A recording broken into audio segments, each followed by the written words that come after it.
Hello. सो आगे start करते हैं।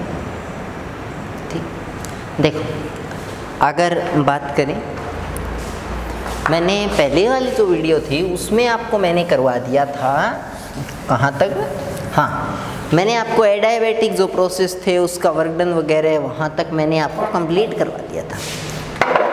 चलो अब देखते हैं आगे नेक्स्ट। तो अब है आपका इंजन। ठीक है, इंजन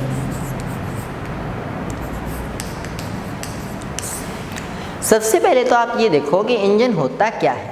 ठीक है, विजिबल है ना नेम वगैरह, लेट मी सी, हाँ ठीक।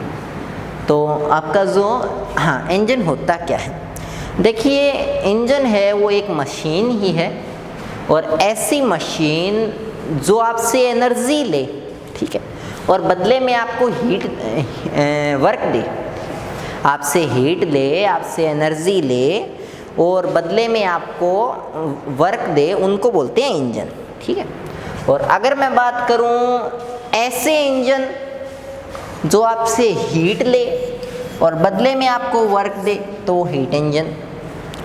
ऐसे इंजन जो आपसे पेट्रोल ले और बदले में आपको वर्क दे वो पेट्रोल इंजन।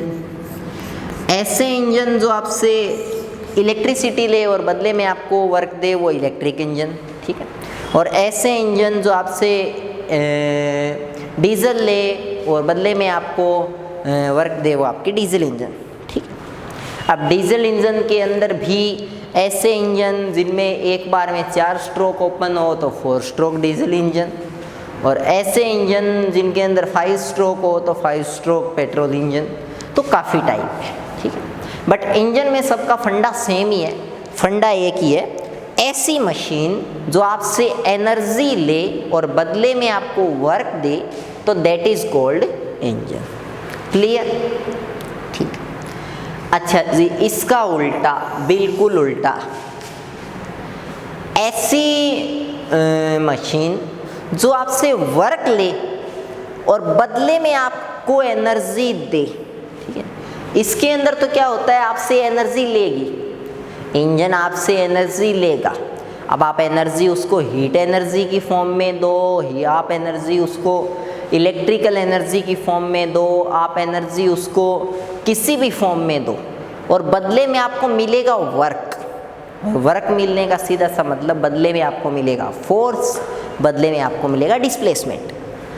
अगर आप किसी भी बाइक के अंदर अगर आप पेट्रोल डाल दोगे तो वो पेट्रोल उसके अंदर बर्न होगा, जलेगा, और उससे हीट मिलेगी इंजन को, तो इंजन उस हीट को ले लेगा, उस हीट एनर्जी को, और बदले में आपकी बाइक है वो भागेगी, तो आपकी बाइक का बदले में होगा डिस्प्लेसमेंट। ठीक है, तो कहने का मतलब हुआ कि इंजन ने आपसे हीट एनर्जी ली और बदले में आपको क्या दे दिया, वर्क दे दिया, डिस्प्लेसमेंट दे दिया, फोर्स दे दिया, थ्रस्ट दे दिया। ठीक है, अच्छा ऐसा इलेक्ट्रिसिटी में होता है, इलेक्ट्रिक कार वगैरह है, इलेक्ट्रिक स्कूटी वगैरह है, उन सब में यही चीज़ होती है। तो इंजन का सीधा सा एक ही काम है, आपसे हीट लेगा और बदले में आपको वर्क देगा। एक इससे उल्टी चीज़ भी है। ठीक है, उल्टी चीज़ क्या है, एक ऐसी भी मशीन है जो आपसे वर्क लेती है, ठीक है, आपको वर्क देती नहीं है, आपसे वर्क लेती है। ठीक है, और बदले में आपको हीट देती है। ठीक है, बात सुनना ढंग से, एक ऐसी भी मशीन है जो आपसे वर्क लेती है और बदले में आपको हीट देती है, जिसको अपन लोग बोलते हैं एसी, एयर कंडीशनर। और इसी एयर कंडीशनर के 2 टाइप है, एक तो रेफ्रिजरेटर जो चीज़ों को ठंडा करता है, और एक हीटर। ठीक है, तो anyway I hope you got it, आप समझ गए इसको। हमें एक बार रेफ्रिजरेटर और हमें एक बार इंजन है वो नहीं, ये हीटर है ये नहीं पढ़ना है, हमें एक बार सिर्फ इतना पढ़ना है कि आपका जो ये होता है, क्या बोल रहा हूँ मैं इसको, आपका ये जो होता है इंजन, इसको पढ़ना है। ठीक है, चलो तो इसको पढ़ते हैं फिर। देखो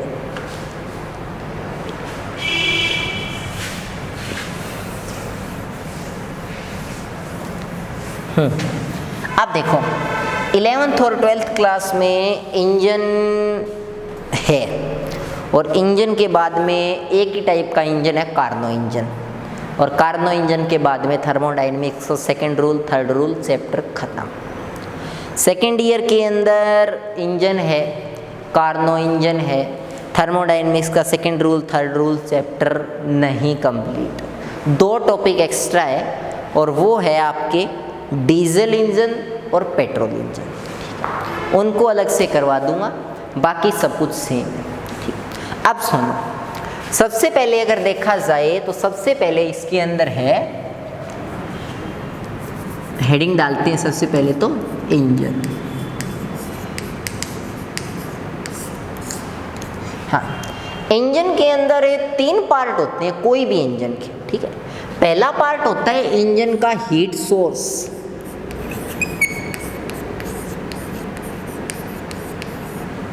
ठीक है, और दूसरा इंजन का पार्ट होता है, इसके कई नाम है, इसको वर्किंग प्रोसीजर भी बोलते हैं, इसको मैकेनिकल अरेंजमेंट भी बोलते हैं,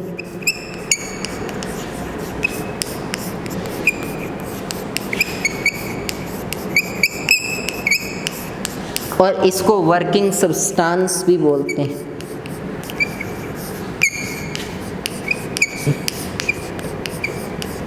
ठीक है, और तीसरा इंजन का पार्ट होता है हीट सिंक।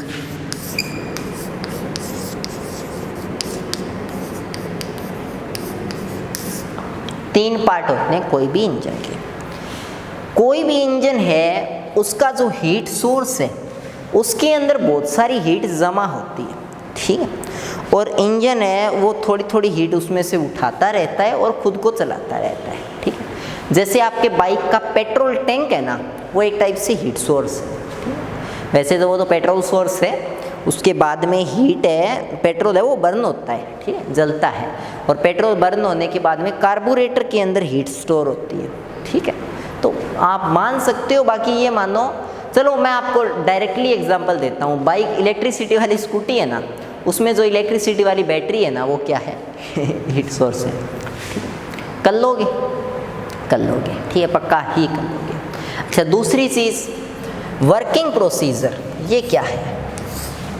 वर्किंग प्रोसीजर या वर्किंग सब्सटेंस या वर्किंग मटेरियल वो चीज़ है जो आपका इंजन का मेन, मान लो उसका कोई नट बोल्ट हो गया, उसकी कोई गरारी हो गई इंजन की, उसकी कोई उसका लो जो भी, मतलब एक टाइप से ये मानो इंजन का बीच वाला पार्ट, ठीक है, जैसे आपकी बाइक में जिसको आप इंजन बोलते हो, है ना, वो वाला पार्ट। ठीक है, तो कहने का मतलब हुआ वो वाला पार्ट है, उसको बोलते हैं मैकेनिकल अरेंजमेंट या वर्किंग प्रोसीजर। ठीक, और तीसरा ऐसा पार्ट होता है एक जिसमें से थोड़ी हीट है वो बाहर निकलती है। ठीक है, देखो कई बार होता क्या है, होता ये है कि इंजन मान लो 100 जूल हीट उठाता है। ठीक है, इंजन है वो 100 से कितनी हीट उठा लेता है एक चक्कर के लिए? 100 जूल।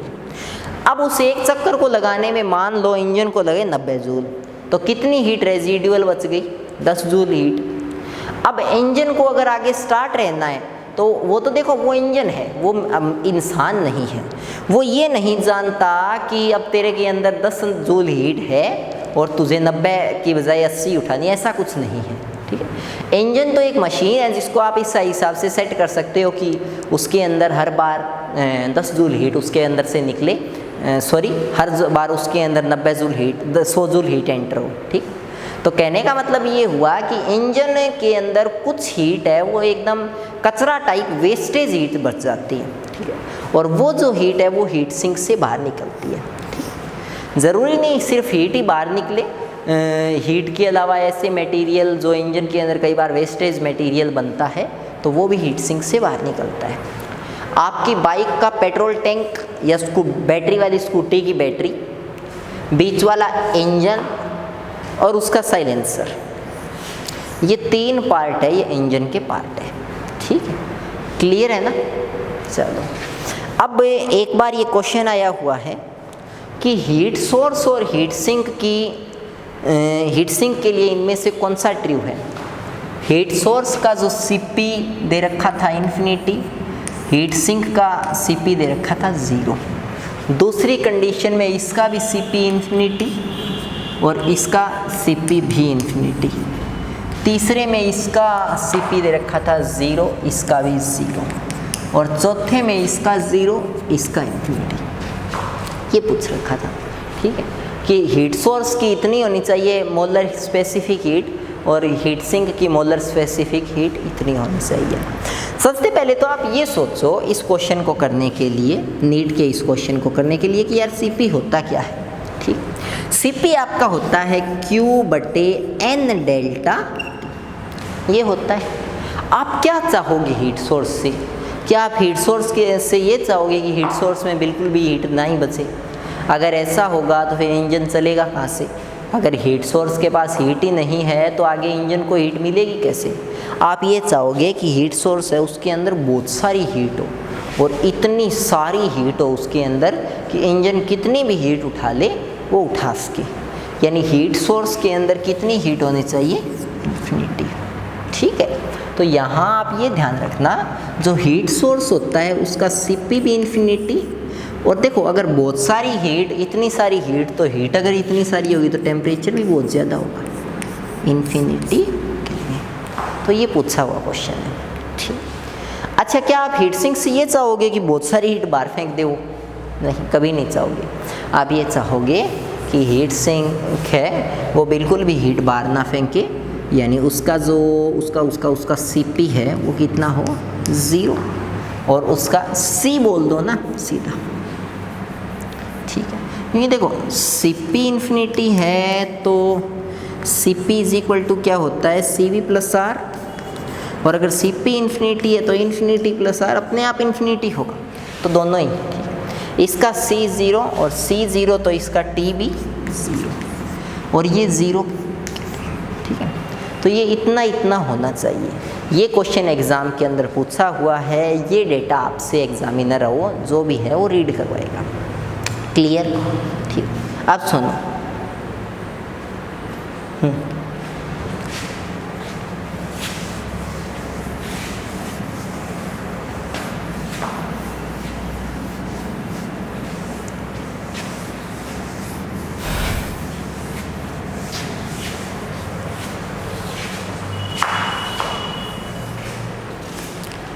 अगर कोई भी हीट है, इंजन है, तो उसका कुछ ऐसा सा आप डायग्राम बना सकते हो कि ये उसका हीट सोर्स है।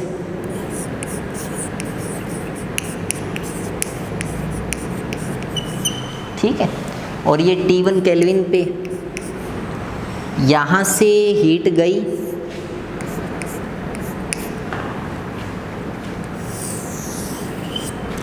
और इसको मिल गई।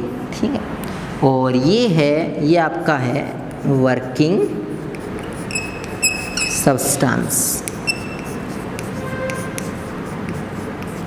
ठीक है, हाँ, हीट सोर्स से हीट गई, इसके अंदर वर्किंग सब्सटेंस के अंदर, इस वर्किंग सब्सटेंस ने कुछ तो बना दिया वर्क। ये वर्किंग सब्सटेंस जो था इसने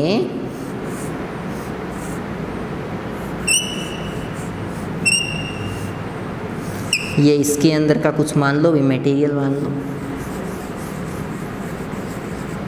ठीक है, यहाँ तो काम आ जाएगा वर्क, उस चीज़ को आगे चलाने में या उस चीज़ को एक ही एक जगह घुमाने में।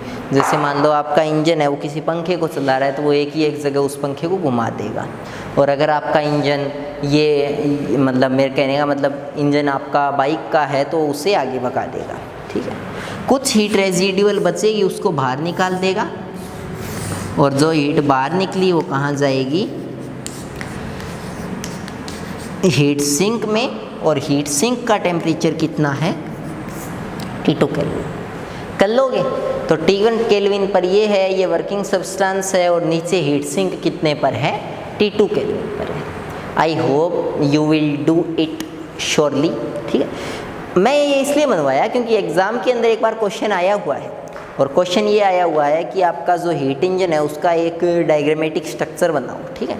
तो आज तक बच्चों मतलब देखो मैंने उस टाइम पूरी एकदम मतलब जी जान के साथ पूरा बैच कंप्लीट करवाया, बट उसके बाद में भी ये क्वेश्चन कई छोड़ के आए, कई इसको करके आए, ठीक है। तो मुझे लगा फिर कि यार चलो बताना चाहिए, ठीक है, वरना उम्मीद एक्सपेक्टेशन ऐसी रखी जाती है कि ये खुद किया जाए ऐसा वैसा, बट चलो कोई नहीं, एनीवे, ठीक है। तो ये आपका डायग्राम बन गया इसका। नेक्स्ट देखो,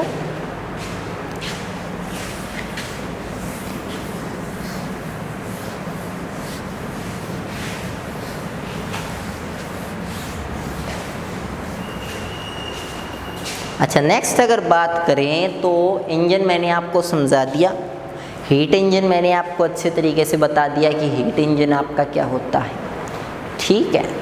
अब आपसे क्या बताऊं मैं, पहले आपको मैं कार्नो इंजन बताऊं या पहले आपको मैं कोई भी इंजन की एफिशिएंसी बताऊं? चलो मैं पहले आपको कोई भी इंजन की एफिशिएंसी बताता हूं, ठीक है।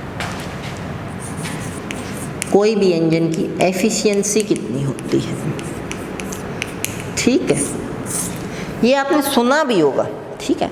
कोई बोलता है हमारा इंजन है वो 55% एफिशिएंट है, कोई बोलता है 70% एफिशिएंट है, कोई बोलता है। एफिशिएंसी का मतलब सीधा सा है कि अगर उसमें 100 जूल हीट डालोगे तो 100 जूल में से कितना वर्क दे रहा है, ठीक है। अगर 100 में से 80% वर्क दे रहा है तो आप बोलोगे वो इंजन 80% एफिशिएंट है। अगर 100 में से 50-60 जूल अगर हीट वर्क दे रहा है तो आप बोलोगे कि वो 50-60% एफिशिएंट है एज यूविस, ठीक है, कैसे भी आप कह सकते हो। बाकी एफिशिएंसी कोई भी चीज़ की निकालो उसका फॉर्मूला होता है एफिशिएंसी का, परसेंटेज एफिशिएंसी। हाँ एक चीज़ और, सच में एफिशिएंसी जो आपकी होती है ना उसको आप लोग लिखते हो ईटा से, ठीक है। एफिशिएंसी जो आपकी होती है उसको आप ईटा से लिखते हो, ईटा, ठीक है। ये एन जैसा जो लेटर है ना ये नीटा नहीं है, ये है ईटा, ठीक है। कर लोगे ना, तो ये जो आपका लेटर है ये ईटा है, नीटा नहीं है, ये ध्यान रखना।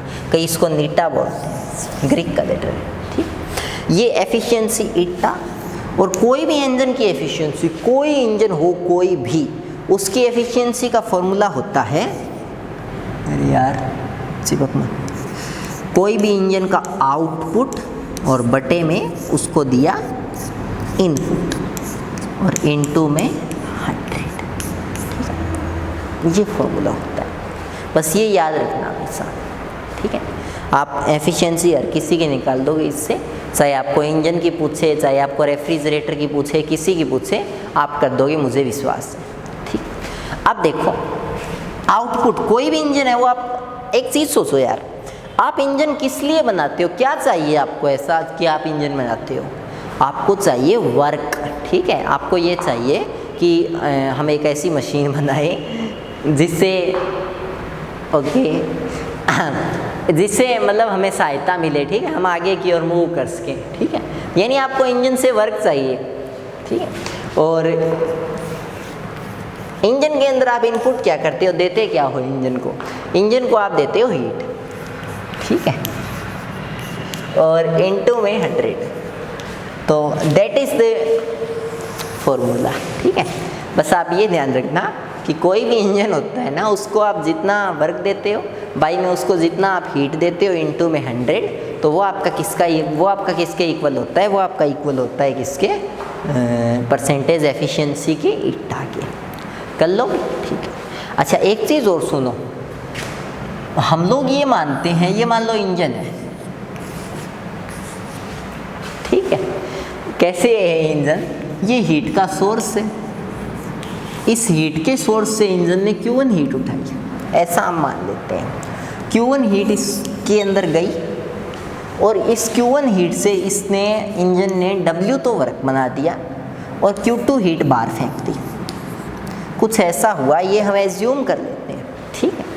अच्छा अगर एक चीज़ देखो, मैं ये बोलता हूँ कि शुरू में हीट सोर्स के पास 100 जूल हीट थी, उसमें से उसने 65 का वर्क बना दिया, तो कितनी हीट सिंक को जाएगी? Q2 कितनी हो जाएगी? 35। क्योंकि 100 जूल टोटल थी, उसमें से अगर 65 का वर्क बना दिया तो। मेरा कहने का मतलब सिर्फ इतना है कि Q1 है वो इक्वल होता है किसके, W प्लस में Q2। ठीक है, तो यहाँ से एक चीज़ देखो, वर्क आपका जो है, वर्क आपका हो गया W, और बटे में हीट आपकी हो गई जो आपने दी थी Q1, सोर्स से हीट दी थी आपने, और इनटू में 100। ठीक है, क्लियर।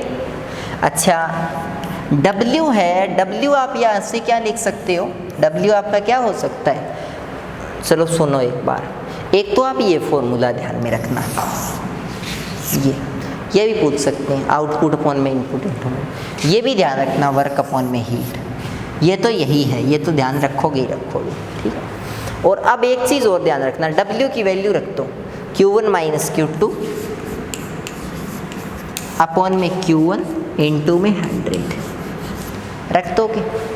अब देखो ये Q1 माइनस Q2 बटे Q1 है, इसमें इसको डिवाइड करो, Q1 को Q1 से डिवाइड करो, इसको तोड़ लो, मेरा कहने का मतलब Q1 बटे Q1 माइनस Q2 बटे Q1। मैं करके बताता हूँ, 10 बटे 5 है, कितना आएगा 2। इसको आप ऐसे तोड़ भी सकते हो, कैसे, 5 बटे 5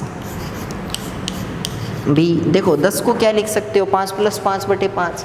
अब इसको तोड़ भी सकते हो, 5 बटे 5 1 प्लस 5 बटे 5 1, आंसर फिर भी कितना आएगा 2। तो बस यही किया मैंने, Q1 माइनस Q2 अपॉन में Q1 था ना, उसको ऐसे तोड़ लिया, Q1 बाई Q1 और माइनस और Q2 बाय Q1, और इनटू में आपका क्या आ गया, इनटू में आपका आ गया 100। अब एक चीज़ सुनो, इसके अंदर Q1 बाई Q1 से डिवाइड किया 1, और माइनस में Q2 बाई Q1, और इनटू में क्या आया 100, दैट इज द आंसर। ठीक है, तो मेन फॉर्मूला यही है, 1 माइनस Q2 अपॉन में Q1, ये फॉर्मूला किसका है, एफिशिएंसी का। अब आपको एक कंसेप्ट और बताता हूँ, एक कंसेप्ट और क्या है, किसी भी बॉडी के पास जितनी ज़्यादा हीट होगी उसका उतना ही ज़्यादा क्या होगा, टेम्परेचर होगा। यानी Q1 प्रोपोर्शनल होगा T1 के, Q2 प्रोपोर्शनल होगा T2 के। प्रोपोर्शनलिटी को इक्वल में बदलेंगे तो Q1 बराबर KT1, Q2 बराबर KT2। डिवाइड करो, Q1 बटे Q2 बराबर T1 बटे T2। तो बस मेरा कहने का मतलब ये है, आप Q2 बाई Q1 की जगह ये भी लिख सकते हो, T2 बाई T1 और N2 में 100 कर लोगे। तो एक एफिशिएंसी का ये भी फॉर्मूला है। तो बी एफिशिएंसी के फिर मैंने आपको कितने फॉर्मूलाज बता दिए। एफिशिएंसी का एक फॉर्मूला तो बताया, आउटपुट अपॉन में इनपुट इनटू में 100। ठीक, दूसरा बताया वर्क अपॉन में हीट इनटू में 100। क्यों बताया दूसरा ये, क्योंकि कोई भी इंजन होता है उससे आउटपुट के रूप में हम क्या लेते हैं, वर्क लेते हैं, और इनपुट के रूप में उसको क्या देते हैं, उसको हीट देते हैं। ठीक, तीसरा क्या बताया मैंने आपको, तीसरा बताया मैंने आपको W अपॉन में Q1 इंटू में 100। ठीक है, ये क्यों बताया, क्योंकि वर्क को लिख दिया W और जो हीट देते हैं वो लिख दी Q1। अच्छा, फिर मैंने आपको समझाया कि हीट आपकी Q1 है, वो मान लो 100 जूल है, तो उसमें से W 70 जूल तो वर्क बन जाएगा और 30 जूल आपकी हीट है वो शेष रह जाएगी। यानी Q1 है वो W और Q2 के सम के इक्वल होता है। ठीक है, तो ऐसा बता के मैंने बता दिया कि Q1 is equal to W plus में Q2 करवा दिया मैंने ये आपको। अच्छा, अगर मैंने आपको ये करवा दिया तो ये करवाने के बाद मैंने आपको ये लिखवाया कि W आ गया Q1 माइनस Q2 अपॉन में Q1। फिर मैंने Q1 को Q1 से डिवाइड किया 1 और माइनस Q2 को Q1 से डिवाइड किया इनटू में 100। That is the answer. कर लोगे इसको। तो ये सारा जो फंडा है, ये सारा फंडा है एफिशिएंसी का। ठीक है, देख लो इसको अच्छे से, बाकी इरेज कर रहा हूँ मैं।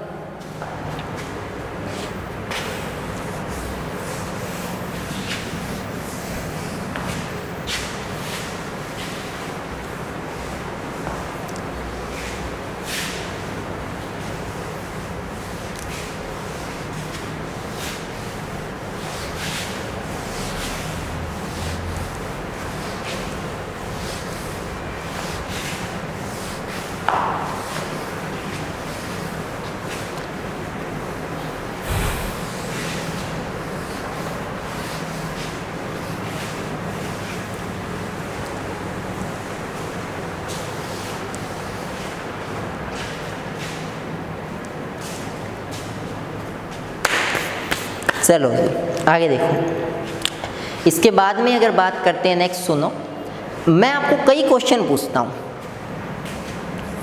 अब आपका फॉर्मूला मैं जो मेन है वो लिख देता हूँ, W अपॉन में Q1 इंटू में 100, ये परसेंटेज ईटा है, ठीक है। एक क्या था 1 माइनस Q2 अपॉन में Q1 इंटू में 100, और एक क्या था 1 माइनस T2 अपॉन में T1 और इंटू में 100। ये फॉर्मूलाज था। मैं आपसे एक क्वेश्चन पूछता हूँ, क्या आज नहीं तो आज से 20 साल बाद, 50 साल बाद, क्या कोई ऐसा इंजन पॉसिबल है जिसकी एफिशिएंसी 100% हो? मेरा कहने का मतलब ये है, क्या साइंस इतनी तरक्की कर लेगा कि कल को कोई ऐसा इंजन आए जिसको जितनी आप हीट दो उतना ही वो किस में बदल दे, वर्क में, ठीक है। आंसर है कभी नहीं आएगा, ठीक है। क्यों नहीं आएगा कभी? उसका एक रीज़न है। आप एक चीज़ देखो, इसको देखो ढंग से, मैं इसको अलग लिख रहा हूँ, 1 माइनस T2 अपॉन में T1 और इंटू में, ठीक है। इसको मैं अंदर मल्टीप्लाई कर रहा हूँ, 100 माइनस 100 T2 अपॉन में T1। आप क्या चाहते हो कि कल को कोई ऐसा इंजन बन जाए जिसकी एफिशिएंसी कितनी हो जाए, 100%। बट आज ऐसा कोई इंजन नहीं बना हुआ है। क्यों नहीं बना हुआ है? क्योंकि आज कुछ न कुछ क्या हो रहा है, इसमें से माइनस हो रहा है। अगर कल को साइंटिस्ट है, यंग माइंड्स है, वो कुछ ऐसा निकाल ले कि ये वाला जो टर्म है, ये वाला टर्म ये 0 हो जाए, तो पॉसिबल है 100 माइनस 0 100, यानी इंजन की एफिशिएंसी कितनी हो जाएगी, 100%, ठीक। तो कहने का मतलब ये हुआ, कल को अगर कोई ऐसा जुगाड़ बिठ जाए कि ये 100 T2 माइनस T1 है, ये 0 के इक्वल हो जाए, तो ये चीज़ पॉसिबल है, ठीक। अब सुनो एक चीज़, ये तो 100 है, ये तो 0 है ही नहीं, यानी कल को अगर T2 माइनस T1 0 हो जाए तो इंजन की एफिशिएंसी 100% हो सकती है। अब कोई चीज़ कब 0 होती है? मैं 2 नंबर्स लिखता हूँ, 0/1 और 1/∞, दोनों ही 0 है। क्यों 0 है? एक का डिनोमिनेटर 0, एक का नंबरेटर 0 है, एक का डिनोमिनेटर इन्फिनिटी है। यानी या तो डिनोमिनेटर इन्फिनिटी हो जाए और या इंजन का जो या उसका नंबरेटर 0 हो जाए, ठीक है। एक चीज़ बताओ, क्या कल को कोई ऐसा इंजन पॉसिबल है जिसका डिनोमिनेटर यानी T1 इन्फिनिटी हो जाए? क्या आप किसी चीज़ को इन्फिनिटी टेम्परेचर तक गर्म कर सकते हो? नहीं कर सकते, क्योंकि इन्फिनिटी का तो कोई मीन ही नहीं है। इन्फिनिटी का मतलब ये नहीं है कि 10,000, 10 करोड़, 10 लाख, 10 नील, इसमें से आप किसको इन्फिनिटी मानो? इन्फिनिटी तो बहुत दूर है, ठीक। तो कहने का मतलब हुआ कि ये तो पॉसिबल नहीं है। दूसरा, उसका नंबरेटर 0 हो जाए, T2 0 केल्विन। ये T2 0 केल्विन है, इसको इससे कंफ्यूज मत कर लेना कि T2 0 डिग्री सेंटीग्रेड है। ये T2 0 केल्विन है, और 0 केल्विन का डायरेक्टली मतलब है, देखो एक चीज़ हमेशा ध्यान रखो, जैसे मैं आपको पूछ लूँ 30 केल्विन को आप डिग्री सेंटीग्रेड में बदलो, तो आप क्या करोगे? 30 डिग्री सेंटीग्रेड है, इसको केल्विन में बदलो तो आप क्या करोगे? 273, 30, 3, 7, 3, 10, 303 केल्विन, यानी 273 ऐड कर दोगे। बट अगर मैं ये बोलूँ कि 0 केल्विन है, इसको सेंटीग्रेड में बदलो, तो आप सेंटीग्रेड में कोई भी चीज़ को बदलने के लिए आप क्या करते हो? आप देखो एक चीज़ ध्यान दो, अगर आपको डिग्री सेंटीग्रेड से डिग्री केल्विन में बदलना है तो आप प्लस 273 ऐड करो, किस में से जाएगा। जैसे मैं आपको बोलूँ कि 30 डिग्री सेंटीग्रेड है, उसको आप केल्विन में बदलो, तो उसका आपको क्या करना पड़ेगा? उसमें आपको 273 ऐड करना पड़ेगा, तो 303 आ गया। मैं बोलता हूँ कि 303 केल्विन को आप डिग्री सेंटीग्रेड में बदलो, ठीक है। तो आप क्या करोगे, उसमें से 273 माइनस कर दोगे। मैं आपको बोलूँ कि 273 केल्विन को डिग्री सेंटीग्रेड में बदलो, तो आप उसमें से 273 माइनस कर दोगे। 273 माइनस 273 0 डिग्री सेंटीग्रेड। कहने का मतलब हुआ अगर केल्विन को डिग्री सेंटीग्रेड में बदलना है तो आप 273 क्या कर दोगे, माइनस कर दोगे। यहाँ 0 केल्विन है, अगर इसको डिग्री सेंटीग्रेड में बदलना है तो आप क्या करोगे, इसमें से 273 माइनस कर दोगे, यानी 0 माइनस 273 माइनस 273 डिग्री सेंटीग्रेड। तो कहने का मतलब ये हुआ कोई इंजन है वो तभी उसकी एफिशिएंसी 100% होगी जब उसकी सिंक का टेम्परेचर माइनस 273 डिग्री सेंटीग्रेड हो।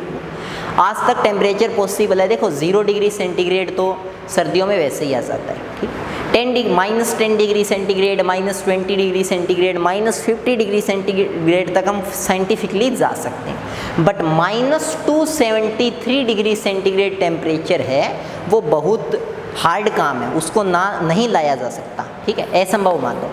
और अगर लाया जाए कल को तो उसमें इतनी एनर्जी आप वेस्ट कर दोगे कि फिर इंजन को एफिशिएंट बनाने का मतलब ही नहीं।